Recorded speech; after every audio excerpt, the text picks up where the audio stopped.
The Trump administration's proposed foreign aid cuts could cause a surge in global HIV deaths and infections, according to a recent study. Research published in the Lancet HIV journal looked at 26 countries that rely on foreign aid for HIV resources, and it estimates that in just 5 years, we could see anywhere between 4.4 and 10.8 million new infections, and there could be up to 2.9 million new HIV-related deaths.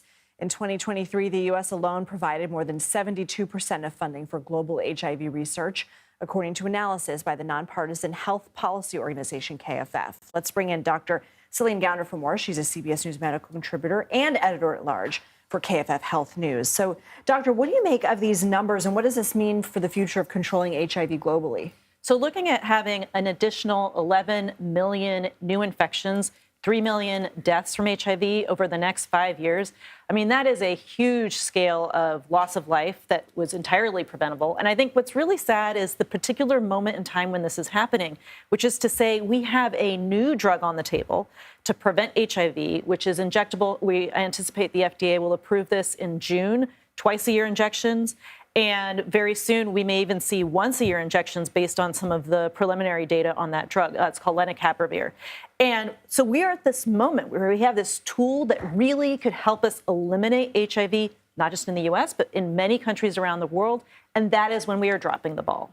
And taking a step back. All right, so you have firsthand experience working with the president's emergency plan for AIDS relief programs, better known as PEPFAR, in Africa. What did you see in your time there? How important is that work? Well, the first time I went over, I was working in Soweto at the time, 2001.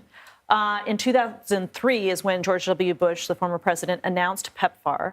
And in those years in between and since, the dramatic change. Back in 2001, I would go to the big hospital in Soweto, and you would see rows of cots with buckets underneath because people were having nonstop diarrhea. They were wasted, thin, dying. And then just 10 years later, you were able to see people who had HIV, who were taking these medications, who could go about their lives. It turned HIV into a chronic disease, not a death sentence. And that was amazing to be able to witness that. And to see that perhaps reverse is just really tragic. Do you think there are any other countries who could come in and fill the void? When you're talking about over 70% of the funding coming from the United States, that's really hard to see that happening. China has its own kind of foreign aid program, which is very focused on building roads and bridges and airports and parliament buildings. They have not been in this space.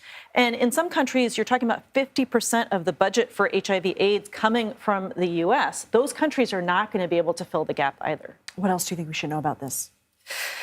Well, the CDC, their funding cuts for HIV/AIDS have not been announced yet. So we only really understand, perhaps, the implications of USAID. USAID, U.S. Agency for International Development, went from an agency of about 10,000 people to 15 people in the last couple of weeks.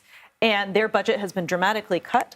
CDC, we still don't know by how much their global HIV/AIDS funding is going to be cut. So I think these projections are an underestimate of what will really be the case. Okay, Dr. Céline Gounder, keep us posted. Thank you.